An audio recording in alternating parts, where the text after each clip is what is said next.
अंतिम भाग भाग 10 तू ही मेरा इश्क है। रात के 11 बजे खुली सड़क किनारे मृदुल अकेला बैठा अपनी दास्तान सुना रहा था। उस वक्त उस कुत्ते के अलावा वहाँ कोई नहीं था और पिछले 1 घंटे से वह कुत्ता बिना किसी शिकायत के मृदुल की बातें सुन रहा था। ठंडी हवाएं चलने लगी, शराब का नशा मृदुल के सर चढ़ने लगा था। कुत्ते को वह इंसान समझ बैठा था और कहने लगा, वो जो सुप्रिया है ना, बड़ी खतरनाक लड़की है। एक बार ऐसे ही उसने मुझे शराब पिला दी थी और मैं ऐसे ही सड़कों पर घूम रहा था, तब निकिता मुझे ढूंढते हुए आई। सी इज सो केयरिंग, उसे बहुत फिक्र है मेरी। तब ऐसी ही रात खाली पड़ी सड़क पर मैंने उसके साथ डांस किया। वो मेरे बहुत करीब थी, बहुत, मतलब इतना कि उसकी सांसों को मैं अपनी सांसों में महसूस कर सकता था। उस वक्त उसने मुझे घर भी छोड़ा। वो हमेशा मेरी हेल्प के लिए कहीं से भी निकल कर आ जाती थी, डोरेमोन की तरह। नहीं नहीं, डोरेमोन नहीं, मेरी शिजुका है। मैंने उसे बहुत परेशान किया, बहुत बार दिल दुखाया, पर वो कभी मुझे शिकायत नहीं करती। सी इज रियली सो नाइस। लेकिन उसने मुझसे कहा क्यों नहीं, देन सी लव मी। मुझे क्यों जाने दिया उस सुप्रिया के पास? ऐसे तो इतने थप्पड़ मारती है, एक थप्पड़ और मार लेती और खींच ले जाती मुझे वहां। सॉफ्ट बंदा हूं ना यार, फिसल जाता हूँ कहीं भी, किसी भी। उसको तो मुझे संभालना चाहिए था। उसने मुझे नहीं बताया कुछ भी। क्यों नहीं बताया?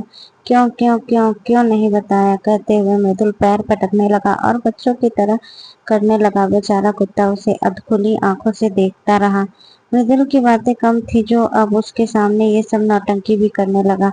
कुत्ते ने उबासी ली और वहीं पर पसर कर लेट गया। जैसे ही मृदुल से कहना चाह रहा हो, बस कर पगले, रुलाएगा क्या? पर मृदुल उसे किसी से कोई मतलब नहीं था, वह बस बोले जा रहा था। जब उसने कुत्ते को पसरे हुए देखा तो उसने कहने लगा, हाँ हाँ सो जा, तू, तेरे तो मजे हैं। तुझे कौन सा किसी ने प्यार में धोखा दिया होगा, झूठ बोला होगा या फिर बातें छुपाई होंगी? तुम लोगों की तो जिंदगी अच्छी है ना, किसी के आने की खुशी ना किसी के जाने का गम। बस वक्त बेवक्त भौंक कर अपना वक्त काट लेते हो। तुम क्या समझोगे मेरे प्यार को? करती की बातें। पर कुत्ते ने अपनी गर्दन थोड़ी सी उठाई और झटक कर वापस लेट गया, जैसे ही कह रहा हो, हाँ हाँ हाँ, तुमने तो जैसे प्यार में बहुत झंडे गाड़े हो। तुम्हारी हरकतें ही ऐसी है कि लड़की तो छोड़कर जाएगी ही तुझे। बड़ा आया प्यार किससे समझाने वाला। तुझे पता है हम लड़कों की गलती कहाँ होती है? हम किसी को एक बार आई लव यू बोल देते ही पिघल जाते हैं, और ये लड़कियां, इनको तो अगर स्वयं ब्रह्मा जी भी आकर बोले ना कि लव यू, तो भी पहली बात तो ये इनको भरोसा ही नहीं होगा। दूसरा, प्यार होगा तो सामने से खुद नहीं कहेंगी, इंतजार करेंगी कि वो आकर कहे। बस इसी वजह से देर हो जाती है। निकी ने भी तो यही किया था, वो इंतजार करती रही, पर खुद से चल के नहीं कहा। कह देती तो इतना सब होता ही नहीं। कितनी हैप्पी लाइफ थी मेरी, इन सब ने मिलकर इसकी बैंड बजा दी। सुप्रिया भी गई और देख अमना, निक्की भी मेरे साथ नहीं है। मृदुल ने अफसोस जताते हुए कहा। रात गहराने लगी। कुत्ते को अब मृदुल की बातों से इरिटेशन होने लगी थी। उसने एक नजर मृदुल को देखा और चेहरा दूसरी तरफ घुमाकर जमीन से लगा लिया, जैसे कह रहा हो, भाई जाना अब तो यहाँ से। तेरी बातें सुन सुनकर अब मैं भी तेरी निकिता को मिस करने लगा हूँ। मृदुल को कुत्ते की ये हरकत नागवार गुजरी। उसने उसकी तरफ देखते हुए कहा, देख तूने भी मुंह मोड़ लिया। अब चलता हूँ यार, खामखा तुझे इतना सब बोल सुना दिया, पर जाते जाते एक बात कहनी है तुझसे। कभी किसी लड़की को अपनी बेस्ट फ्रेंड मत बनाना। नहीं, मतलब बिल्कुल नहीं, क्योंकि कब वो बेस्ट फ्रेंड तुमसे प्यार करने लग जाए ये कोई नहीं जानता।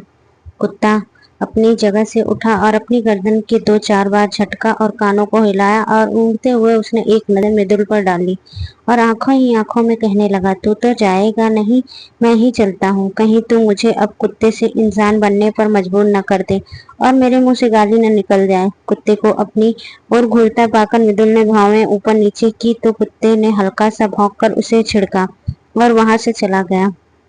मृदुल को लगा जैसे जैसे जाते जाते कुत्ता उसे शुद्ध हिंदी में अच्छी वाली गाली देकर गया है, उसे जाते हुए देखकर मृदुल भी दूसरी ओर आगे बढ़ गया घर जाने के लिए, और चलते चलते गाने लगा, दोस्त दोस्त न रहा, प्यार प्यार न रहा, जिंदगी हमें तेरा एतबार न रहा।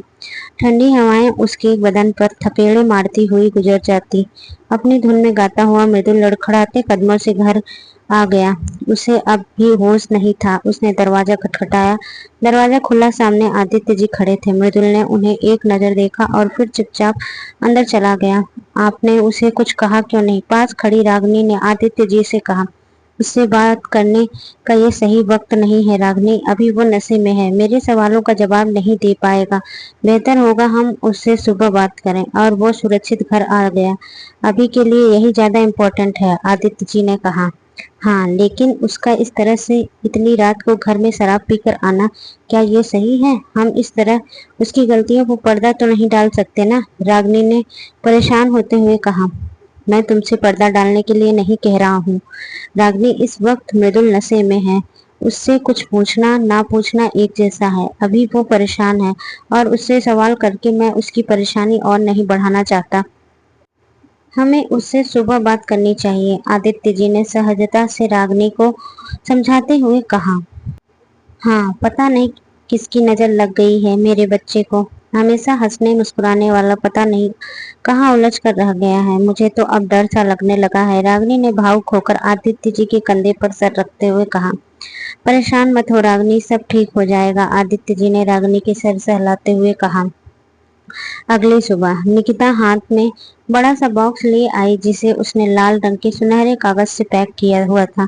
अंदर आकर उसने बॉक्स को टेबल पर रखा और किचन में आकर रागिनी को पीछे से गले लगाते हुए कहा, गुड मॉर्निंग आंटी। अरे बेटा, तुम कब आई? रागिनी ने निकिता को वहां देखकर चौंकते हुए कहा। बस आंटी, अभी अभी आई हूँ, आपके हाथ में बनी एक कप चाय पीनी है, निकिता ने वहीं किचन के प्लेटफॉर्म पर बैठते हुए कहा। हाँ बिल्कुल, अभी मैं सबके लिए चाय बनाने ही जा रही हूँ। चाय के साथ कुछ और लोगी बेटा? रागिनी ने गैस पर चाय का पतीला रखते हुए कहा। नहीं आंटी, सिर्फ चाय, निकिता ने मुस्कुराते हुए कहा। ठीक है निकिता, तुमने मृदुल को बताया? रागिनी ने चाय बनाते हुए कहा। क्या आंटी? निकिता ने अनजान बनते हुए कहा। यही कि तुम मृदुल से प्यार करती हो, रागिनी ने निकिता की आंखों में देखते हुए कहा। छोड़िए ना आंटी ये सब, ये बताइए आपकी तबीयत कैसी है? निकिता ने रागिनी की बात टालते हुए कहा। निकिता, बात को घुमाओ मत, तुमने मृदुल से कहा या नहीं? रागिनी ने चाय कप छानते हुए कहा। आंटी, मैंने उससे नहीं कहा, निकिता ने धीरे से कहा। पर क्यों? रागिनी ने हैरानी से कहा। अब कहने का कोई मतलब नहीं है आंटी, बन्नी अपना प्यार चुन चुका है। सुप्रिया? हाँ आंटी, वो सुप्रिया को पसंद करता है, बहुत पसंद करता है। मृदुल के लिए वही सही है, निकिता ने उदास स्वर में कहा। तू क्या कह रही है? मुझे कुछ समझ नहीं आ रहा है। मैं बस इतना जानती हूँ कि मृदुल के लिए तुम्हारे अलावा और कोई लड़की सही नहीं हो सकती, रागिनी ने दर्द भरे स्वर में कहा। निकिता खामोशी से दूसरी तरफ देखने लगी। रागिनी ने चाय का कप उठाया और निकिता के सामने आकर कहा। निकिता, ये जिंदगी भी एक चाय के कप की तरह है और प्यार इसमें चीनी का काम करती है। बिना चीनी की चाय अच्छी नहीं लगती, इसी तरह बिना प्यार की जिंदगी भी बेस्वाद लगने लगती है। जैसे ये चीनी इस चाय में घुलकर गायब हो जाती है, दिखाई नहीं देती, पर इसका अस्तित्व उसमें बना रहता है। मैं चाहती हूँ वैसे तुम्हारा प्यार मृदुल की जिंदगी में घुले। निकिता डबडबाई आंखों से रागिनी को देखने लगी। तुम्हारी चाय पीकर देख लो, मीठा सही तो है ना, अगर कम हो तो एक चम्मच ऊपर से घोल लेने में कोई हर्ज नहीं होना चाहिए, रागड़े ने कहते हुए कप निकिता की ओर बढ़ाया और आदित्य जी के लिए चाय लेकर किचन से बाहर निकल गई। रागिनी ने बहुत ही कम शब्दों में अपनी बात कह दी, जिसका मतलब बहुत गहरा था। निकिता ने चाय पी और किचन से बाहर आ गए। वह मृदुल के कमरे की तरफ बढ़ी। दरवाजा खुला हुआ था। मृदुल दरवाजा की ओर पीठ किए हुए अपने बेड पर बैठा था, शायद रात भर से सोया नहीं था। निकिता ने कमरे में चारों ओर नजर दौड़ाई और सारा कमरा अस्त व्यस्त था। बनी, निकिता ने धीरे से कहा। मृदुल, जो कि निकिता से पहले ही इतना खपा था, निकिता की आवाज सुनकर और ज्यादा भड़क गया और कहा, निक्की क्यों आई हो यहाँ? निकिता, बनी, मैं सिर्फ तुम्हें। मृदुल ने निकिता की बात पूरी होने से पहले ही वह गुस्से से उठा और निकिता के सामने आकर कहा, मैं जानता हूँ तुम मुझे यहाँ क्या कहने आई हो। देखो निक्की, अगर तुम यहाँ सुप्रिया को लेकर मुझसे कुछ समझाने या कहने आई हो तो मैं तुम्हारी एक भी बात नहीं सुनने वाला। बनी, मैं, निकिता ने बोलना चाहा पर बोल नहीं पाई। क्या मैं? निक्की, तुम भी बाकी सब की तरह निकली धोखेबाज, झूठ बोला तुमने मुझसे, मेरी बेस्ट फ्रेंड होकर मुझसे सच छुपाया तुमने। मैं तुम्हें अपनी हर बात बताता था, पर तुमने तुमने मुझसे हर बात छुपाई। क्यों किया ऐसा, क्यों? मृदुल चिल्ला उठा। मृदुल का आज ये रूप निकिता ने पहली बार देखा था। वह सहम उठी। मृदुल उसके पास आया और उसके कंधों को अपने मजबूत हाथों से थामते हुए गुस्से से कहा, तुम मुझको प्यार करती हो, ये बात भी मुझे किसी और से पता चली? क्यों छुपाई मुझसे ये बात? क्यों झूठ बोला मुझसे कि तुम सिर्फ मेरी बेस्ट फ्रेंड हो? क्यों नहीं किया ऐसा निक्की? क्यों किया ऐसा निक्की? मैं तुम्हारे और सुप्रिया के बीच नहीं आना चाहती थी। निकिता के मुंह से मुश्किल से निकला, ऐसा सिर्फ तुम सोचती हो कि तुम किसी के बीच आ रही हो। निकी, तुम नहीं जानती तुमने क्या किया। सुप्रिया घुमा ली सुप्रिया, कहते हुए मृदुल गुस्से से निकिता से दूर हो गया और उसकी तरफ पीठ। सुप्रिया तुमसे बहुत प्यार करती है मृदुल, निकिता ने अपनी आंखों में आंसू भरकर कहा। तुम सबने मेरा मजाक बनाकर रख दिया है। सब किसी न किसी से प्यार करते हैं, पर कोई नहीं जानता कि मैं क्या चाहता हूँ, क्या बन गया हूँ। मैं जिससे प्यार नहीं है उसे समझा नहीं पा रहा है, और जिससे प्यार करने लगा हूँ वो समझना नहीं चाहती। मैं आखिर करूँ तो करूँ क्या? मृदुल एक बार फिर चिल्ला उठा। निकिता की आंखों में आंसू बहने लगे। मृदुल ने दर्द भरे स्वर में कहना जारी रखा, मेरी जिंदगी अब मेरी नहीं रही, उसे दो हिस्सों में बांट दिया है। एक कहती है प्यार है, दूसरा प्यार होकर भी जताना नहीं चाहती। मेरी जिंदगी, मेरे शौक, मेरी सोच, यहाँ तक कि मेरी सांसें भी बढ़ चुकी हैं। सबको अपना अपना प्यार चाहिए, लेकिन कोई मेरे दिल में झांक कर नहीं देखता कि मैं क्या चाहता हूँ। मेरे चाहने या न चाहने से किसी को कोई फर्क नहीं पड़ता। निकी, सुप्रिया नहीं समझ रही है, तुम समझना नहीं चाह रही। कितनी आसानी से कह दिया तुमने ये सब कि मुझे लगता है कि निक्की तुम मुझसे समझती होगी, पर तुमने तो मुझसे इतना बड़ा सच छुपाया। मुझे सुप्रिया के साथ जाने दिया, ये जानते हुए भी कि वो मेरे लिए सही नहीं है। तुमने एक बार भी मुझे रोकने की कोशिश नहीं की। तुम्हें एहसास भी है बीते दिनों में किस नर्क से गुजरा हूँ मैं, सिर्फ तुम्हारी वजह से। निक्की, क्या है ये सब? आई एम सॉरी बनी, निकिता ने रोते हुए कहा। चली जाओ यहाँ से, मृदुल ने निकिता की तरफ देखे बिना गुस्से से कहा। उसे लगा कि निकिता फिर से उसे सुप्रिया के लिए कन्विंस करेगी, इसीलिए मृदुल ने जानबूझकर उसे वहां से जाने को कहा। वह नहीं चाहता था कि गुस्से में कहीं उसकी कोई बात निकिता को हर्ट कर जाए। बनी, निकिता ने कहा। निकिता, जाओ यहाँ से, आई से गो, मृदुल ने चिल्लाकर कहा। निकिता की आंखों में आंसू बहते जा रहे थे, पर मृदुल का पहली बार उसे निकिता कहकर बुलाना चुप सा गया। उसे लगा जैसे मृदुल ने एक पल में उसे पराया कर दिया हो। निकिता वहां से बाहर चली आई। मृदुल के दिल में दबा गुस्सा आंखों से आंसू बनकर बहने लगा। उसे कुछ समझ नहीं आ रहा था। उसने दरवाजा बंद किया और आकर बिस्तर पर गिर पड़ा। आंखों से बहते आंसू तकियों को भिगाने लगे। निकिता तेजी से घर से निकल गई। रागिनी, जो मृदुल के कमरे के बाहर ही खड़ी थी, जिसे निकिता ने देखा नहीं था। रागिनी ने मृदुल की बातें सुनी तो उसे निकिता के लिए बहुत बुरा लगा। वह निकिता को रोकने के लिए गई, लेकिन तब तक निकिता जा चुकी थी।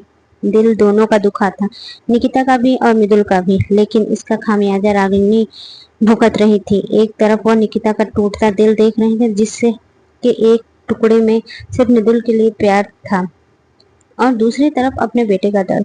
रागिनी आकर सोफे पर बैठ गई और मृदुल के बाहर आने का इंतजार करने लगी। आदित्य जी आकर रागिनी के पास बैठ गए तो रागिनी की आंखें छलक पड़ी और उसने सारा किस्सा आदित्य जी को सुनाया। 3-4 घंटों के बाद जब मृदुल का मन शांत हुआ तो वह बाहर आया। उसकी आंखें लाल हो गई थी, चेहरा उदासी से घिर गया था। मृदुल वाश बेसिन के सामने आकर मुंह धोने लगा। मुंह धोकर जैसे ही पलटा, सामने रागिनी खड़ी थी। रागिनी की आंखों से बेबसी और चेहरे से गुस्सा साफ झलक रहा था। मॉम, मृदुल ने धीरे से कहा।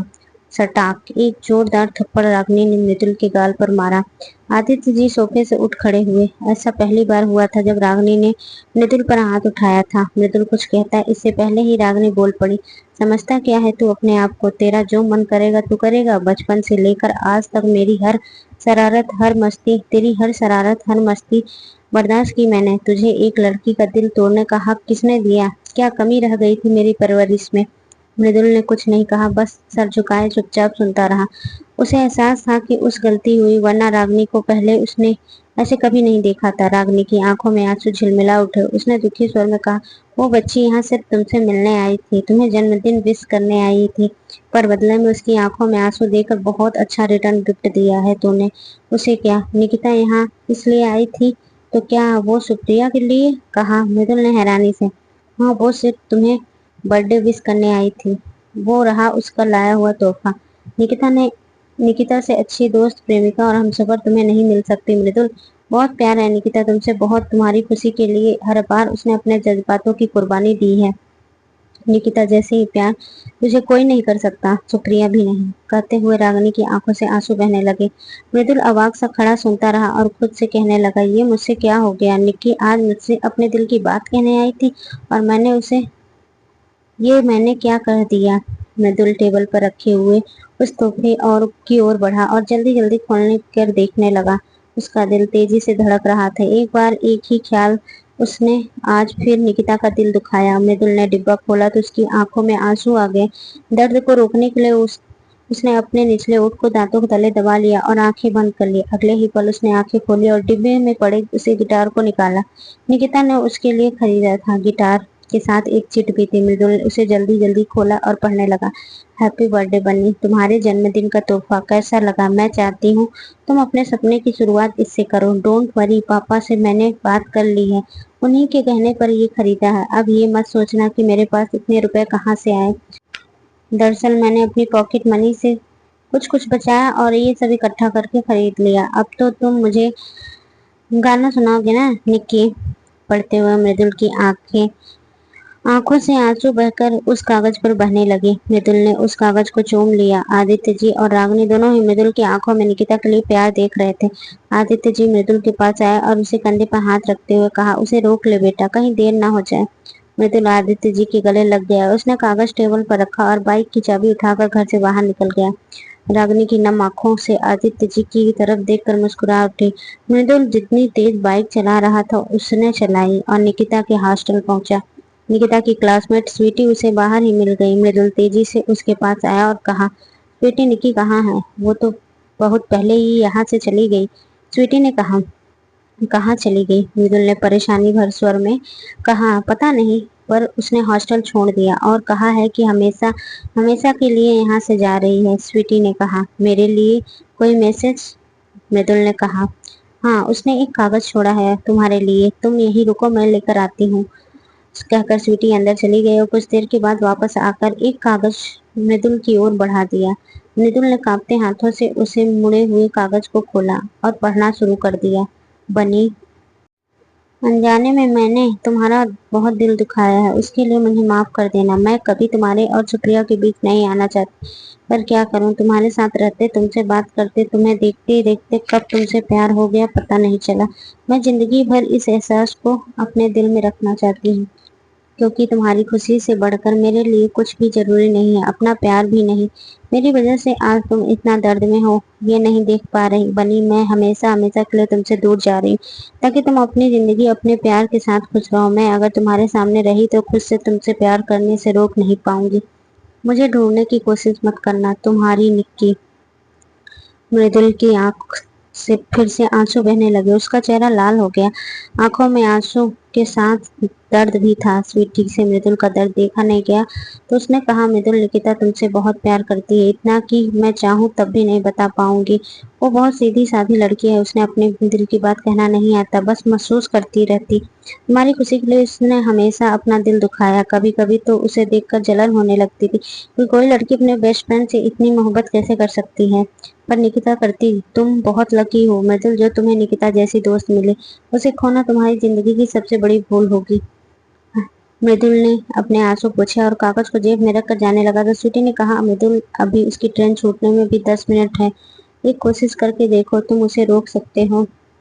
मृदुल ने आंखों ही आंखों में स्वीटी को थैंक यू कहा और वहां से भागा। स्टेशन पहुंचते उसे वक्त लग गया। ट्रेन चल पड़ी। मृदुल तेजी से ट्रेन की तरफ भागा। बदहवास सा एक खिड़की देख रहा था। निकिता नहीं मिली। चेहरे पर परेशानी के भाव झलक रहे थे। मृदुल फिर भी भागता हुआ देखने लगा। ट्रेन ने स्पीड पकड़ ली। अभी प्लेटफॉर्म पर ही था। मृदुल को कुछ नहीं सूझा। उसने जोर से चिल्लाया, निक्की। ट्रेन में बैठी निकिता जब मृदुल की आवाज सुनी तो दौड़कर दरवाजे पर आई। मृदुल को निकिता दिख गई। वो ट्रेन के साथ भागने लगा। निक्की, निक्की मत जाओ। निक्की, एक बार मेरी बात सुनो। निकिता ने मृदुल को देखा और दरवाजे से हटकर दीवार से पीठ लगा ली। उसकी आंखों में आंसू बहने लगे। मृदुल बदहवास सा दौड़ते हुए निकिता से रुकने का रिक्वेस्ट कर रहा था। ट्रेन तेजी से आगे निकल गई। मृदुल वहीं रुक गया और घुटनों के बल नीचे गिर पड़ा। उड़ता हुआ सफेद दुपट्टा आकर उसके चेहरे पर गिरा। मृदुल ने दुपट्टा हटाया। ट्रेन जा चुकी थी। मृदुल ने देखा वो सफेद दुपट्टा किसी और का नहीं बल्कि निकिता का ही था। हताश सा वह उठा और दुपट्टे को अपने हाथ में लपेट लिया। पास पड़ी बेंच पर आ बैठा। सुबह से दोपहर और दोपहर से शाम हो गए। मृदुल खामोश सा वहीं बैठा रहा। शाम हो चुकी थी। मृदुल उठा और घर के लिए निकल गया। मृदुल घर आया गया। उसने देखा कि आदित्य रागनी उसके पास आए। आदित्य जी ने कहा, निकिता से मिले, बात हुई तुम्हारी उससे?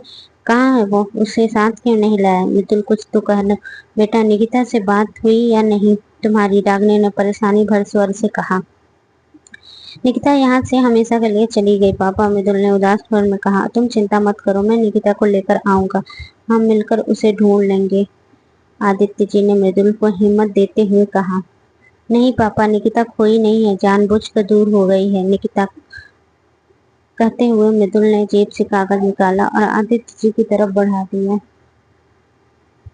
मृदुल आगे बढ़ा, टेबल पर रखा गिटार उठाया और अपने कमरे की ओर बढ़ गया। मृदुल आकर बालकनी में बैठ गया और अपनी उंगलियों से गिटार के तारों को चलाने लगा। कितने सालों के बाद उसने गिटार के तारों को झनझनाया था, लेकिन वो धुन बहुत दर्द भरी थी। मृदुल ने अपनी आंखें मूंद ली। उसे निकिता का चेहरा नजर आया तो गाल मुंह से अपने आप मुंह से निकल पड़े। गिटार से निकले धुन तालमेल बैठाने लगे। तुम कभी ना कहोगे प्यार है, हम ही बोल दे फिर कभी ना जाने देंगे तुम दोबारा, जो मिल जाओगे पाके मैंने जो खो दिया, तुझे हो जाएगा दूर, ये जान के छोड़ा ही ना होता तुझे हाथ से यूं दोबारा, मगर आया न तू, आया न तू नजर, आया न तू नजर।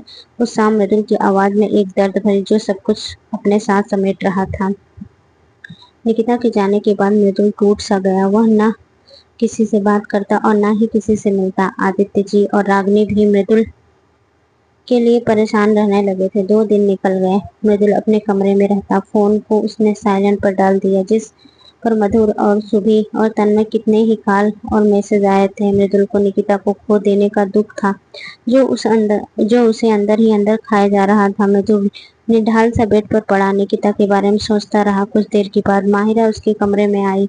मृदुल की हालत देखकर उसने बहुत दुख हुआ और माहिरा को देखकर मृदुल उठकर बैठ गया और अपने आंखें पोंछते हुए कहा, अरे दीदी, आप कब आई? माहिरा, बस अभी। मृदुल, बैठिए ना। माहिरा आकर मृदुल के बगल में बैठ गई। उसने सरसरी निगाहों से कमरे का मुआयना किया तो जो काफी फैला हुआ था। माहिरा ने मृदुल के उदास चेहरे की ओर देखते हुए कहा, छोटू, ये क्या हालत बना रखी है तुमने? तुम्हें पता भी है तुम्हें इस हाल में देखकर मम्मी पापा पे क्या बीत रही है? मृदुल, जानता हूँ, पर मैं निक्की को नहीं भूल सकता दी। माहिरा, निकिता जहाँ भी है वापस लौट आएगी। जितना प्यार तू उससे करता उससे कहीं ज्यादा वो तुमसे करती है। मृदुल, वो नहीं आएगी दीदी। मैंने उसका बहुत दिल दुखाया है, बहुत रुलाया है उसे। मैं उसे कभी समझ ही नहीं पाया और देखो मैंने उसे पाकर भी खो दिया। आंखें भर आती हैं। माहिरा, तुमसे जो कुछ भी हुआ अनजाने में हुआ। निकिता तुम्हें माफ कर देगी। मृदुल खामोश हो जाता है तो माहिरा एक लिफाफा उसकी ओर बढ़ा दिया। मृदुल, इसमें क्या है? माहिरा, खुद ही खोल कर देख लो। मृदुल ने लिफाफा खोला, जिसमें बेंगलोर ऑडिशन का टिकट और फ्लाइट की टिकट थी। मृदुल ने टिकट वापस लिफाफे में डाले और धीरे से कहा, मुझसे अब ये नहीं हो पाएगा दी। माहिरा, मैं समझ सकती हूँ इस वक्त तुम्हारे लिए ये बहुत मुश्किल है, पर ये तुम्हारा इकलौता सपना है मृदुल, और तुम्हारे साथ साथ तुम्हारी निक्की का भी। वो भी तो यही चाहती थी ना कि तुम अपना ये सपना पूरा करो। मृदुल, हाँ, ये मेरा सपना था, पर निक्की के बिना इसे पूरा नहीं कर पाऊंगा। माहिरा बोलती है, उसे यादों के साथ तो कर सकते हो, है ना? हो सकता है ये सब देखकर निकिता वापस आ जाए। मृदुल, मैं नहीं कर पाऊंगा। आंखों में फिर से आंसू भर आए। माहिरा, तुम कर सकते हो, तुमने वो सब किया है जो तुम नहीं कर सकते थे। मृदुल, तब निक्की मेरे साथ थी, दर्द से तड़प कर। माहिरा, वो आज भी तुम्हारे साथ है। उसने बहुत सोच समझकर तुम्हारे लिए वो तोहफा चुना था ताकि तुम अपने सपने को पूरा कर पाओ। तुम्हारे लिए उसने पापा को कन्विंस किया था। तो क्या अब तुम उसके लिए इतना सा भी नहीं करोगी? मृदुल, दी। माहिरा, जिंदगी का एक मौका सबको देती है। हो सकता है तुम्हारे लिए ये सब सही मौका हो। अपने सपने को पूरा करो मृदुल, तुम्हारा प्यार तुम्हारी निकिता को वापस ले आएगा। मृदुल ने लिफाफा साइड में रखा और कहा, मैं जाऊंगा। माहिरा, ये हुई ना मर्दों वाली बात। वैसे मैंने कभी सोचा नहीं था कि तुझे किसी लड़की से इतना प्यार हो जाएगा। मृदुल, दी, मैंने भी कभी नहीं सोचा था, पर हो गया। माहिरा बोलती है, प्यार ऐसे ही होता है, कब कहाँ किससे हो जाए कोई नहीं जानता। मृदुल, मेरा छोड़िए, आपके और राजवंश के रिश्ते का क्या हुआ? शादी कर रहे हो ना आप दोनों? माहिरा, हाँ, लेकिन अभी नहीं। राज 3 साल के लिए अमेरिका जा रहा है अपने इंटर्नशिप के लिए। उसके आने के बाद मृदुल, फिर से धोखा दिया तो? माहिरा, नहीं देगा। मृदुल, इतना भरोसा है? माहिरा, जहाँ प्यार होता है वहाँ भरोसा अपने आप हो जाता है। मृदुल, हाँ। कुछ देर के बाद दोनों वहीं बैठे बातें करते रहे और फिर माहिरा मृदुल को लेकर बाहर आ गई। रागिनी ने रात का खाना डाइनिंग टेबल पर लगा दिया। मृदुल वहां देखकर आदित्य जी और रागिनी दोनों को खुशी हुई। खाना खाकर सभी अपने अपने कमरों में चले गए। मृदुल ने निकिता का फोन ट्राई किया लेकिन स्विच ऑफ था। कमरे में बैठा हुआ निकिता के बारे में ही सोचता रहा। कमरे की हर एक चीज उसे निकिता की याद दिलाती। एक वक्त गुजरा था उसने निकिता के साथ जिसे भूलना इतना आसान नहीं था। रात भर वह सो नहीं पाया और करवटें बदलता रहा। नींद ने कब उसे अपने आगोश में ले लिया उसे याद नहीं। अगली सुबह मृदुल उठा और तैयार होकर कॉलेज के लिए निकल गया। कॉलेज पहुंचकर प्रिंसिपल के रूम में पहुंचा और वो अभी तक आए नहीं थे। मृदुल आकर कैंपस की सीढ़ियों पर बैठ गया। वहीं सीढ़ियों पर जहां निकिता के साथ बैठकर कितनी ही बातें दोनों एक दूसरे से शेयर करते थे। मृदुल वहीं बैठा उन बीतों को पलों को याद करने लगा। निकी, आ जा ना वापस, आई प्रॉमिस मैं तुझे फिर कभी नहीं जाने दूंगा। मैं सब शरारतें छोड़ दूंगा, तेरी हर बात मानूंगा। मुझे कुछ भी नहीं चाहिए, बस तू आजा। तेरे साथ बिना मैं कुछ भी नहीं हूँ यार। ये कैंपस, ये खाली पड़े कमरे, ये बेंच, वो कैंटीन, बरामदा और ये सूनी पड़ी इस कैंपस की सीढ़ियाँ जहाँ तू मेरे साथ बैठती थी, तेरे बिना सब बेकार लगती है। मैं मानता हूँ मुझसे गलती हुई पर फिर भी आजा यार। मुझे सिर्फ सुधार सकती है, तू ही सुधार सकती है। और देख, तू ही मेरे पास नहीं। कहते कहते मृदुल की आंखें कब नम हो गई पता ही नहीं चला। कुछ देर के बाद मृदुल वहां बैठा रहा। उसने जैसे ही सर उठाकर देखा, सुबह, मधुर और तन्मय खड़े थे। तीनों गुस्से से भरे मृदुल को घूर रहे थे लेकिन अगले ही पल मृदुल की नम आंखें देखकर हैरान हो गए। तीनों आकर मृदुल के पास बैठ गए। मधुर और सुबह के बार बार पूछने पर मृदुल उन्हें सब सच सच बता दिया। मुझे लगा कि ऐसा कुछ होगा, वो सुप्रिया कुछ न कुछ बखेड़ा जरूर करेगी। मधु ने नफरत से कहा, ये लो, शैतान का नाम लिया और शैतान हाजिर। सुबह के मुंह बनाते हुए कहा। सामने सुप्रिया खड़ी थी। उसके देखते ही मधुर और सुबह का पारा सातवें आसमान पे चढ़ गया। मृदुल ने उन्हें रुकने का इशारा किया और खुद जाकर उठकर सुप्रिया के सामने आकर खड़ा हो गया। मृदुल, मैं यहाँ तुमसे अपनी गलतियों की माफी मांगने या खुद को सही साबित करने नहीं आई हूँ। मैंने जो कुछ भी किया उसके शायद तुम तो क्या कोई भी मुझे माफ नहीं करेगा। मैं हमेशा हमेशा के लिए ये शहर छोड़कर जा रही हूँ मृदुल, ताकि मेरा बुरा शायद तुम पर ना पड़े। तुमने सही कहा था, मैं तुम्हारे लायक नहीं हूँ। हो सके मेरे किए की सजा खुद को मत देना। निकिता तुमसे बहुत प्यार करती है। You both are made for each other. Bye कहकर सुप्रिया मृदुल का जवाब बिना सुने ही वहां से चली गई। मृदुल खामोश खड़ा जाते हुए देखता रहा। क्या कहा उस चौड़न ने? मुझे लगता है फिर से कोई नौटंकी कर रही है। सुबह ने मृदुल के कंधे पर हाथ रखते हुए कहा। नहीं सुबह, वो सच बोल रही थी। पहली बार मैंने उसकी आंखों में सच्चाई देखी, वैसे ही जैसे निक्की की। कहते कहते मृदुल रुक गया और उसके चेहरे से उदासी छा गई। डोंट वरी यार, तेरी निक्की को हम ढूंढ लेंगे। आफ्टर ऑल वो भाभी हमारी है, मदन ने कहा और आकर मृदुल से लिपट गया। दोनों भी दोनों से आ लिपटी। गाइस, मैं भी यूं कहकर तन्मय भी उन लोगों से आ लिपटा। चारों वहीं बैठकर प्रिंसिपल सर का आने का इंतजार करने लगे। कुछ देर के बाद प्रिंसिपल सर आए और मृदुल उनके साथ केबिन की ओर बढ़ गया और बाकी सब अपनी अपनी क्लासों में चले गए। मृदुल ने प्रिंसिपल से बात करके कुछ दिनों की छुट्टी मांगी ताकि वह अपने ऑडिशन की तैयारी कर सके। प्रिंसिपल सर ने उसे परमिशन दे दी। मृदुल कॉलेज से सारी फॉर्मेलिटी पूरी करके वहां से निकल गया। घर आकर अब वह दिन रात सब कुछ भुलाकर ऑडिशन की तैयारी में जुट गया। कुछ याद था तो सिर्फ निकिता और उसके साथ बिताया वक्त। और फिर वो दिन भी आ गया जब मृदुल ने ऑडिशन के लिए बेंगलोर जाना था। मृदुल ने जाने की तैयारी की और अपना बैग पैक करने लगा। बैग पैक करते हुए उसकी नजर सामने कबर्ड की टंग में टंगे निकिता की सफेद दुपट्टे पर गई। मृदुल ने उसे भी अपने साथ रख लिया और सुबह उसे जल्दी निकलना था, इसीलिए वह सोने चला गया। पर यादें कहाँ किसी को सोने देती। सुबह मृदुल अपना सामान लेकर घर से निकल गया। बेंगलोर सपनों का शहर। वहां पहुंचकर मृदुल ने स्टूडियो में पहुंचा और वहां की टीम से मिला।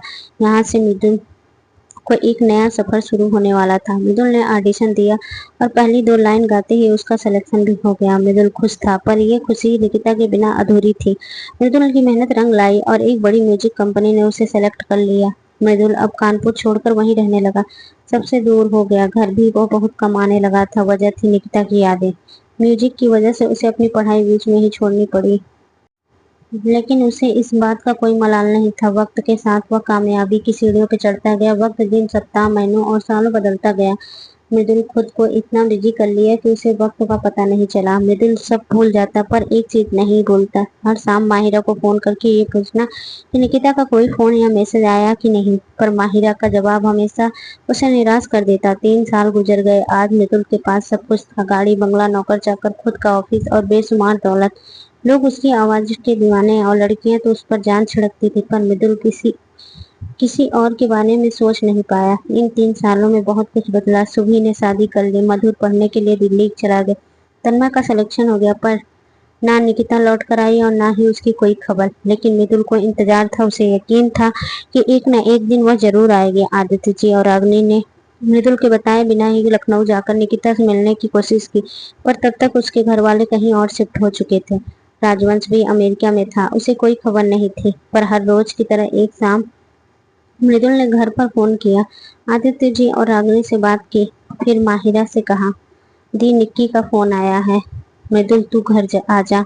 माहिरा ने उदास होकर कहा, क्या बात है दी, सब तो ठीक तो है ना? मृदुल ने हैरानी से कहा, तू घर आजा, फिर सब बताती हूँ। माहिरा ने सिर्फ इतना ही कहा और फोन काट दिया। मृदुल ने अगले दिन अपनी सभी मीटिंग कैंसिल करके रात को वहां से घर के लिए निकल गया। रास्ते भर दिमाग में बस यही बात चलती रही कि आखिर माहिरा ने उसे इस तरह घर क्यों बुलाया। खैर मृदुल घर पहुंचा, उसे आज कोई खुश देखकर कोई खुश नहीं हुआ। ना आदित्य जी दौड़कर गले लगा, ना ही रागिनी ने। मृदुल को बड़ा अजीब लगा। वो माहिरा के सामने गया तो माहिरा ने एक कार्ड उसकी ओर बढ़ा दिया। मृदुल ने कार्ड लिया, निकिता वेट्स प्रदीप। ये नाम पढ़ते ही मृदुल के दिल की धड़कनें मानो एक पल के लिए रुक सी गई।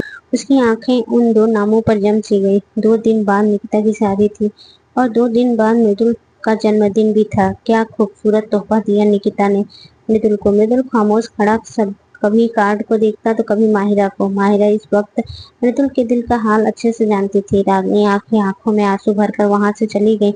अपने बेटे की फिर से टूटते देखने की हिम्मत उनमें नहीं थी। मृदुल कार्ड हाथ में लिए अपने कमरे में आकर बेड पर खामोश बैठ गया। शाम तक मृदुल वहीं बैठा सोचता रहा, आखिर कहाँ गलती हुई मुझसे। एक लंबे इंतजार के बाद वह हमेशा हमेशा के लिए निकिता को खोने जा रहा था। आंखें नम थी, आंसू बाहर नहीं आए। यही तो परिपक्वता की निशानी है। आदित्य जी कब आकर उसके पास बैठ गए उसे पता भी नहीं चला। आदित्य, मृदुल, मृदुल पापा आप यहाँ? अपनी नम आंखें आदित्य जी से छुपाते हुए कहा, आदित्य इन्हें बह जाने दो। मृदुल कुछ नहीं कहता और दूसरी तरफ देखने लगता है। अपनी आंखों में आए आंसुओं को रोकने की बहुत कोशिश करता है, पर नहीं रोक पाता। फक पड़ता है। निकिता को खो देने का जो दर्द वो उसकी आंखों में बहता जा रहा था। कुछ देर के बाद आदित्य जी ने अपना रुमाल निकालकर मृदुल की ओर बढ़ा दिया। मृदुल ने अपनी आंखें पोंछी। Feeling better? आदित्य जी ने पूछा। हाँ। मृदुल ने हाँ में गर्दन हिला दी। तुम्हारी मॉम और मेरी लव मैरिज हुई थी। कॉलेज के दिनों में हमारी दोस्ती हुई और फिर दोस्ती कब प्यार में बदल गई। रागिनी के घर वाले ने इस रिश्ते से खुश नहीं थे। हमने इंतजार किया और एक लंबे अरसे के बाद हम सब मान गए। उस वक्त अगर हिम्मत हार के मैंने तुम्हारी मॉम से वो 3 शब्द ना कहे होते, शायद आज हम साथ नहीं होते। बेटा, किसी से प्यार करना बहुत आसान है, लेकिन प्यार के साथ साथ उसका इजहार भी बहुत जरूरी है।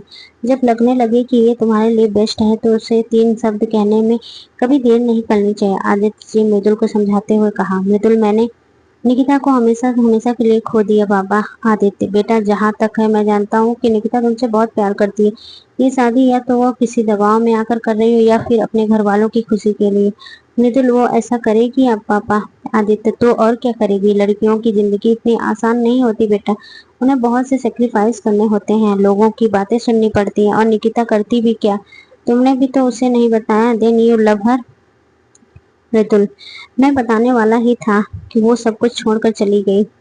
आदित्य, इतने अपमान के बाद कोई रुकना भी तो नहीं चाहेगा ना बेटा। निकिता को अब भी नहीं पता कि तुम उसे चाहते हो। जब तक तुम उसे बताओगे नहीं वो कैसे समझेगी। मृदुल, हाँ अब बहुत देर हो चुकी है पापा, शायद मेरी किस्मत में यही सब लिखा था। आदित्य, अंजाम ये मोहब्बत से वकीफ तो ये गालिब। जब तक आस है एक कोशिश करके देख। आदित्य जी का शायराना अंदाज देखकर मृदुल हैरान रह गया और कहा, पापा ये सब कब?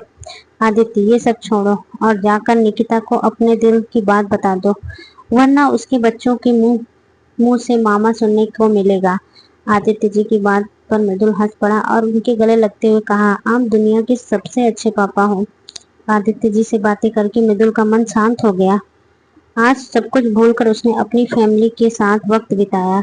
रागिनी भी बहुत खुश थी। कितने दिनों के बाद आज मृदुल पुराने वाले मृदुल की तरह था। देर रात मृदुल सोने लग चला गया। कितने सालों के बाद आज उसे सुकून भरी नींद आई थी। शादी वाले दिन मृदुल सुबह सुबह ही घर से निकल गया और अपनी दुल्हनिया को लेने निकिता का घर शाम का समय। निकिता दुल्हन के लिबास में सजी शीशे के सामने कमरे में बैठी थी। बाहर सभी शादी की तैयारियों में लगे हुए थे। बारात आ चुकी थी। निकिता की आंखों में एक खालीपन पसरा हुआ था, एक खत्म होने वाला इंतजार। आंखों के किनारे आए आंसुओं को उसने उंगली से हटा दिया और खामोश बैठी वह अतीत की यादों में खोई हुई थी कि तभी बहुत सी लड़कियां और औरतें उसके कमरे में आई और निकिता को अपने साथ लेकर चली गईं। लाल जोड़े में वह बहुत ही खूबसूरत लग रही थी। लड़कियां उसे लेकर बाहर गार्डन में आ गईं, जहां सबके बैठने की व्यवस्था थी। निकिता को प्रदीप के बगल में बैठा दिया गया। सामने स्टेज पर फंक्शन हो रहे थे। क्योंकि वरमाला में अभी टाइम था। निकिता ने इधर उधर देखा। पीछे सुबह, तन्मय और मधु बैठे थे। निकिता उन्हें देखकर मुस्कुरा दी, लेकिन उस मुस्कुराहट के पीछे छिपे दर्द को वो तीनों बखूबी समझ रहे थे। निकिता को मृदुल कहीं दिखाई नहीं दिया तो उसका चेहरा उदासी से घिर गया। उसने अपनी गर्दन झुका ली और मन ही मन कहा, काश तुम यहाँ होते बनी। गार्डन की सभी लाइटें डिम हो गईं और स्टेज पर कुछ देर के लिए अंधेरा हो गया। Nikita, this surprise for you. मैंने तुम्हारे लिए सबसे बेस्ट सिंगर का परफॉर्मेंस रखा है, प्रदीप ने कहा। निकिता ने कुछ नहीं कहा, बस स्टेज पर खड़े उस शख्स को देखने की नाकाम कोशिश करने लगी। उसने बोलना शुरू किया, मेरी छोटी ख्वाहिशों में वो शामिल है, मेरी हर दुआ में वो हिस्सा है, मेरी मुस्कुराहटों की वजह है वो, मेरी जिंदगी का सबसे खूबसूरत किस्सा है। जब उसकी आंखों में देखा खुद को, इश्क बेसुमार हो गया और प्यार हो गया। हंसती है तो वो हंसने से मेरे लग भी हैं।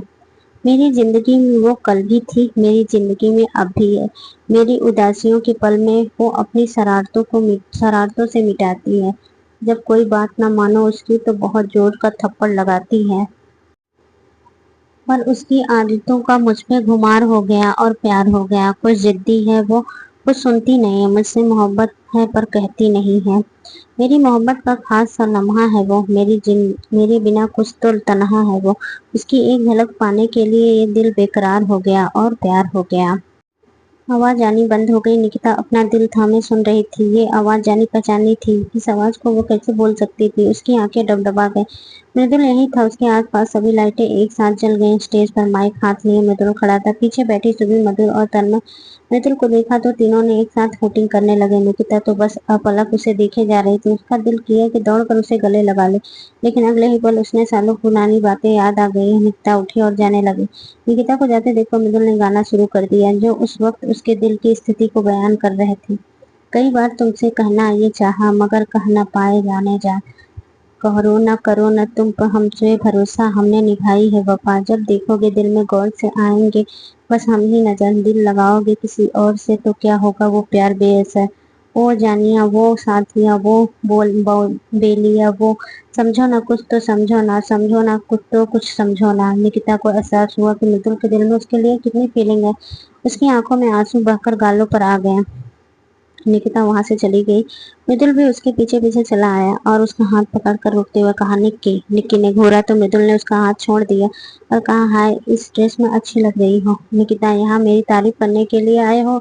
झुंझलाते हुए मृदुल, नहीं नहीं, मेरा मतलब है तुम वापस क्यों नहीं आई?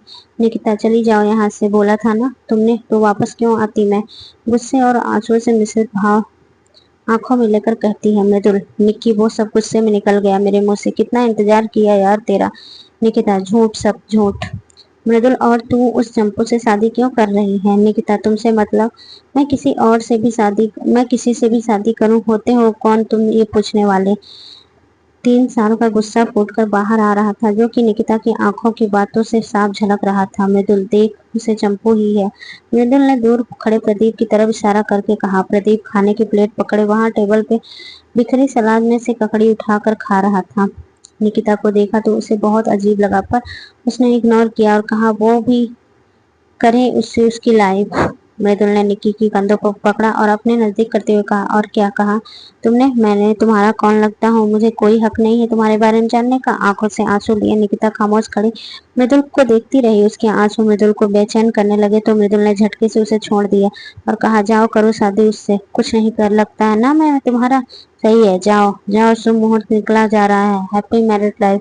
मृदुल वहां से चला गया। निकिता वहीं खड़ी रही। सुबी ने देखा, निकिता के पास आई और कहा, ये तू क्या कर रही है निकिता? मृदुल यहाँ सिर्फ तेरे लिए आया है, बहुत इंतजार किया है उसने तेरा, तू उसे जाने दे रही है। जिंदगी ये मौका सबको नहीं देती निकिता, तुझे 3 साल बाद फिर से ये मौका मिला है, इसे हाथ से मत जाने दे। आज अगर उसे जाने दिया तो जिंदगी भर ये अफसोस रहेगा कि वो तेरे सामने था और तूने उसे जाने दिया। निकिता, जिंदगी में अगर काश रह जाए तो जिंदगी काटना मुश्किल हो जाता है। मृदुल बहुत अच्छा लड़का है, वो जैसा भी है, शरारती, गुस्सैल, झगड़ा करने वाला। सबसे खूबसूरत बात यह है कि वो तुमसे प्यार करता है। निकिता, चले चले बेटा, वरमाला का समय हो गया, निकिता की माँ ने आकर बड़े प्यार से कहा और उसे वहां से ले गई। मंडप में आकर निकिता खामोश खड़ी हो गई।